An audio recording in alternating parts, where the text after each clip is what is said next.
नमस्ते, मैं अभिनय आकाश और आप देखना शुरू कर चुके हैं प्रभात साक्षी का special show most reliable information यानी एमआरआई। सुशांत सिंह राजपूत, जिनकी अपनी फैन फॉलोइंग थी, साथ में जो लोग क्रिकेट में महेंद्र सिंह धोनी को पसंद करते थे, वो भी इनसे जुड़ गए। ऐसे में जब 14 जून 2020 को इस अभिनेता की मौत की खबर आई तो पूरा देश सहम गया। सबने एक सुर में कहा कि ये इंसान तो अपनी जान दे ही नहीं सकता, जरूर इसके पीछे कोई होगा। फिर उसके एक्स रिया चक्रवर्ती का नाम आया। राजपूत के पिता की शिकायत के बाद सीबीआई ने केस को अपने हाथ में लिया, लेकिन अब सीबीआई ने अपनी क्लोजर रिपोर्ट दे दी है। इसमें रिया को क्लीन चिट भी मिल गई, किसी भी व्यक्ति को आरोपी नहीं बनाया गया है, इसे साधारण बताया गया, यानी सीबीआई ने अपनी तरफ से केस बंद कर दिया है। लेकिन सवाल यह है कि आखिर कोई तो होगा, किसी ने तो परेशान किया होगा, कोई संस्था या फिर कोई आदमी। क्या हमारा सिस्टम उस आरोपी को नहीं पकड़ पाया? आज 5 साल बाद भी शायद सुशांत सिंह को न्याय नहीं मिल पाया। इसमें दो सवाल, अगर हत्या है तो किसने की? अगर सुशांत सिंह ने खुद से अपनी जान दे दी तो उन्होंने ऐसा क्यों किया? जांच हो गई, सब हो गया, लेकिन इन दो सवालों के जवाब अभी तक नहीं मिले हैं। सीबीआई ने अपनी क्लोजर रिपोर्ट में क्या कहा है? सीबीआई ने अपनी क्लोजर रिपोर्ट में कहा है कि सुशांत सिंह राजपूत की मौत में किसी भी तरह के साजिश या फिर षड्यंत्र के सबूत नहीं मिले हैं। सीबीआई ने इसे खुद की जान देने का एक साधारण मामला बताया है। अगस्त 2020 में सुशांत सिंह के पिता के सिंह की शिकायत के बाद सीबीआई ने यह जांच अपने हाथों में ले लिया था। सीबीआई ने यह क्लोजर रिपोर्ट 2 अलग अलग मामलों में दायर की है। पहले मामले में सुशांत सिंह राजपूत के पिता के सिंह ने पटना में शिकायत दर्ज कराई थी। इसी शिकायत में उन्होंने रिया चक्रवर्ती पर अपने बेटे सुशांत की जान देने के लिए उकसाने का आरोप लगाया था। वहीं दूसरे मामले में रिया चक्रवर्ती ने मुंबई में जवाबी एफआईआर दर्ज कराई थी, जिसमें उन्होंने सुशांत की बहन पर सुशांत को फर्जी मेडिकल प्रिस्क्रिप्शन देने का आरोप लगाया था। के सिंह के मामले में क्लोजर रिपोर्ट पटना की एक विशेष अदालत के सामने प्रस्तुत की गई। सीबीआई ने अपनी रिपोर्ट में कहा कि इस बात का कोई सबूत नहीं मिला है कि सुशांत सिंह राजपूत को जान देने के लिए किसी ने मजबूर किया था। एजेंसी ने दावा किया है कि इस मामले में रिया चक्रवर्ती पर मुकदमा चलाने का कोई आधार नहीं है। वहीं रिया चक्रवर्ती की शिकायत के मामले में क्लोजर रिपोर्ट मुंबई की एक विशेष अदालत के सामने पेश किया गया। इस रिपोर्ट में कहा गया कि सुशांत सिंह राजपूत को दिए गए मेडिकल प्रिस्क्रिप्शन में कोई गड़बड़ी नहीं थी। केस की पूरी टाइमलाइन आपको बता देते हैं। 14 जून 2020 को सुशांत सिंह राजपूत का शव उनके बांद्रा स्थित फ्लैट में मिला। 15 जून 2020 को पोस्टमार्टम रिपोर्ट में मौत के कारण फांसी लगाने से दम घुटना बताया गया। 28 जून से 10 जुलाई 2020 पुलिस ने रिया चक्रवर्ती, उनके परिवार और दोस्तों, स्टाफ, फिल्म इंडस्ट्री के करीब 40 लोगों से पूछताछ की। 25 जुलाई 2020 को सुशांत के पिता ने पटना, बिहार में एफआईआर दर्ज करवाई। 31 जुलाई 2020 को रिया चक्रवर्ती ने सुप्रीम कोर्ट में याचिका दायर कर केस को मुंबई ट्रांसफर करने की मांग की। 5 अगस्त 2020 को भारत सरकार ने सीबीआई जांच की मंजूरी दी। सुप्रीम कोर्ट ने कहा कि सीबीआई ही मामले की जांच करेगी। 26 अगस्त 2020 को ईडी ने मनी लॉन्ड्रिंग एंगल से भी जांच शुरू की। रिया और उसके परिवार की वित्तीय जांच शुरू हुई। 28 अगस्त 2020 को नारकोटिक्स कंट्रोल ब्यूरो ने ड्रग एंगल की जांच शुरू की। 4 सितंबर 2020 को एनसीबी ने रिया के भाई शोविक चक्रवर्ती और सुशांत के हाउस मैनेजर सैमुअल मिरांडा को अरेस्ट किया। 8 सितंबर 2020 को एनसीबी ने रिया को गिरफ्तार किया। उन पर ड्रग खरीदने और इस्तेमाल करने के आरोप लगे।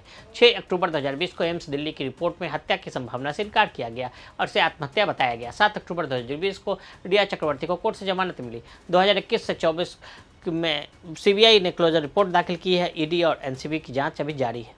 फिर से तेज हुई राजनीति। बहरहाल सुशांत सिंह राजपूत के पिता ने कहा है कि सीबीआई ने जांच में देरी की। उन्होंने सीबीआई की रिपोर्ट पर निराशा व्यक्त करते हुए कहा कि जांच एजेंसी ने समय पर अपना काम नहीं किया।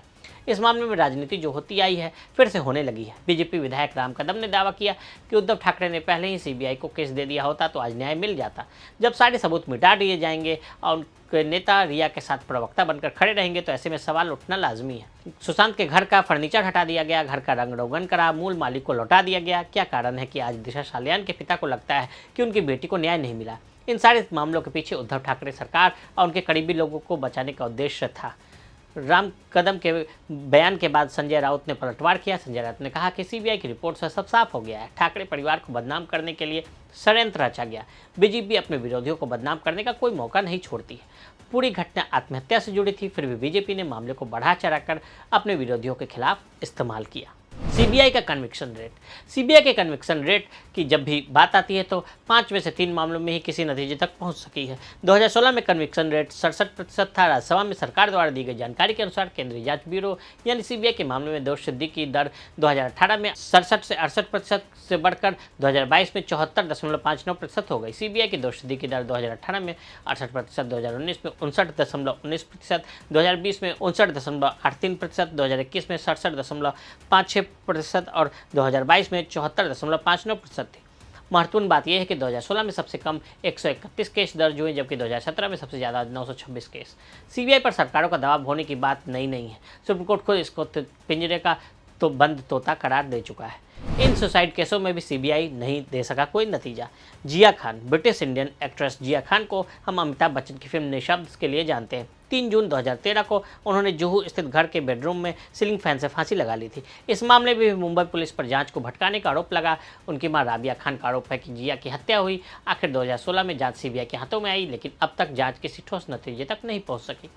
फातिमा लतीफ़ आईआईटी मद्रास की 19 साल की स्टूडेंट थी, जिसने पिछले साल कथित तौर पर सुसाइड कर लिया। मद्रास हाईकोर्ट के आदेश पर जांच सीबीआई को मिली, लेकिन अब तक जांच चल रही है। फातिमा के परिवार का आरोप है कि आईआईटी फैकल्टी मेंबर उसे मानसिक रूप से प्रताड़ित कर रहे थे। परवीन बॉबी, बॉलीवुड की मशहूर एक्ट्रेस परवीन बॉबी ने 2005 में कथित तौर पर आत्महत्या कर ली थी।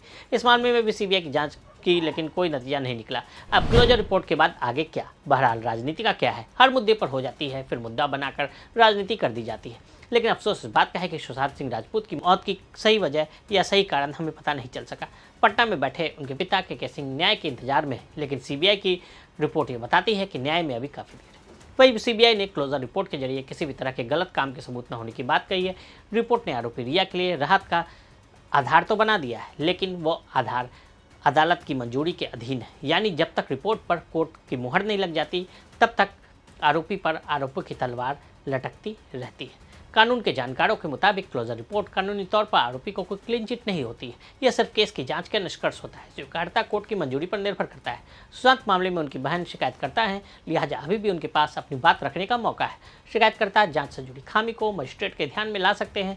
जांच में अगर कुछ ठोस निकल कर आया तो आरोपियों को नोटिस जारी कर मुकदमा शुरू हो सकता है। शिकायतकर्ता के पास रिपोर्ट के खिलाफ पिटीशन दायर करने का विकल्प होता है। आरोपी के पास ऊपरी अदालत में पुनर्विचार अर्जी दायर करने का हक है। तो आज हमने आपको सुशांत सिंह राजपूत के मामले में सीबीआई की क्लोजर रिपोर्ट के बारे में बताया। आज के लिए दी इजाजत। ऐसे रिपोर्ट्स को देखने के लिए देखते रहे प्रभास।